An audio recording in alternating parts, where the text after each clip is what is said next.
సకల దేవతా స్వరూపుడు శ్రీ షిరిడి సాయినాథ్ మహారాజ్ గారి పాదార విందాలకు శిరస్సు వంచి నమస్కరించుకుంటూ గతంలో గురువులు వారి ఆడంబరాలు అనేటువంటి అంశాన్ని చెప్పుకోవడం జరిగింది.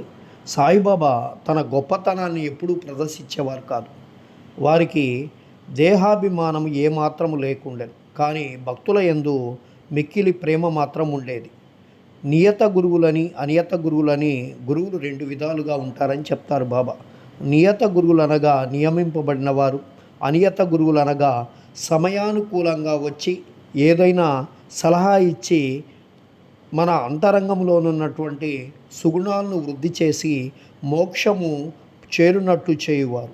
నియత గురువుల సహవాసము నీవు నేను అనేటువంటి ద్వంద్వభావాన్ని పోగొట్టి అంతరంగమున యోగమున ప్రతిష్ఠించి తత్వమసి అగునట్లు చేస్తూ ఉండు.